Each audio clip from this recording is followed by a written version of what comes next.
Imagine your body is like a small kid you're responsible for feeding every day. It needs energy to run, building blocks to grow, and joy to stay calm.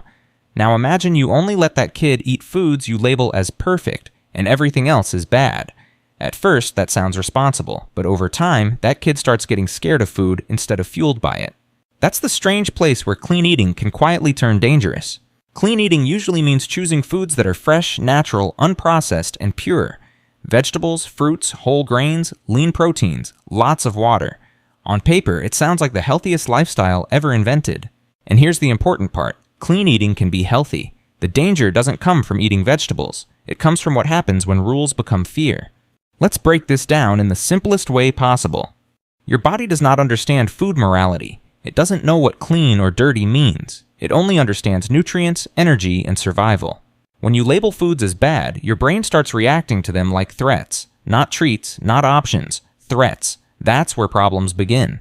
One of the first dangers is not eating enough.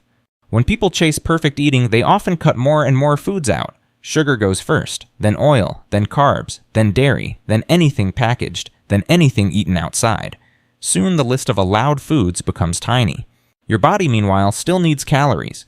Calories are not evil, they are literally units of energy. Without enough energy, your body starts shutting things down to survive.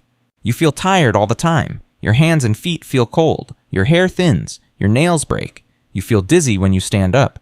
This isn't discipline. It's your body whispering, "I'm running out of fuel." Another danger is nutrient imbalance. No single food group has everything your body needs. Not vegetables, not fruit, not protein shakes. When you cut out fats completely, your hormones suffer. When you avoid carbs, your brain struggles. When you skip variety, your gut bacteria starve. Your body is like a team project. If one member does all the work, the project fails. Ironically, many people who eat clean end up deficient in key nutrients like iron, calcium, vitamin B12, and essential fats. They look healthy, but inside, their body is borrowing nutrients from bones, muscles, and organs just to keep going. Then there's the mental side. This is where clean eating becomes most dangerous.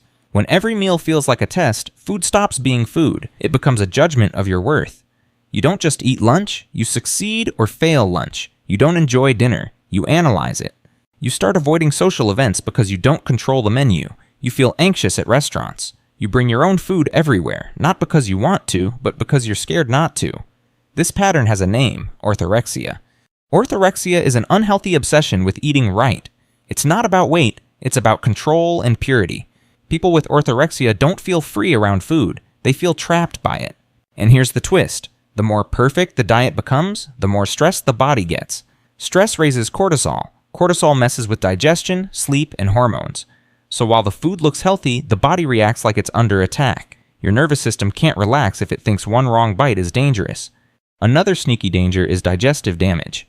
When you eat too restrictively for too long, your digestion slows down. Your stomach produces less acid. Your gut bacteria diversity drops. Then when you finally eat something forbidden, your body panics.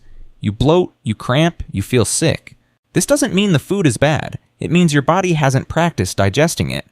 Digestion is a skill. If you never practice it, you lose it. Clean eating can also disconnect you from hunger cues. Instead of asking, "Am I hungry?" you ask, "Is this allowed?" Instead of stopping when full, you stop when the rules say so. Over time, your natural signals get quieter. You don't trust your body anymore. You trust the list. This makes overeating and binging more likely later, because when restriction builds pressure, the release is intense. Think of it like holding your breath. The longer you hold it, the harder you gasp later. Another issue is social isolation. Food is not just fuel, it's culture, it's family, it's connection. When clean eating becomes extreme, people start skipping birthdays, weddings, and casual meals. Not because they don't care, but because food anxiety is louder than joy. Loneliness increases stress. Stress affects health. So again, the lifestyle that started as healthy creates the opposite effect. And let's talk about kids and teens for a second. When young people grow up hearing foods labeled as toxic or dirty, they absorb that fear early. They learn to mistrust hunger. They learn that eating is dangerous unless it's perfect. This can lead to eating disorders, anxiety, and lifelong food guilt. Now here's the most important part. Health is not about purity, it's about resilience. A healthy body can eat vegetables and cake. It can handle salads and street food. It can adapt. Real health is flexibility. If your healthy diet makes you scared, tired, isolated, or obsessed, it's not healthy anymore. So what does balanced eating actually look like? It looks boring and unglamorous. It looks like eating mostly nourishing foods, enjoying fun foods without guilt, listening to hunger and fullness, eating with other people, letting go of perfection. It's not clean or dirty, it's just food. Your body doesn't need you to be perfect. It needs you to be kind. If eating healthy feels like punishment, something is wrong. And if you ever catch yourself thinking, I'm only healthy if I never mess up, remember this: even your heart skips beats sometimes, and it's still strong.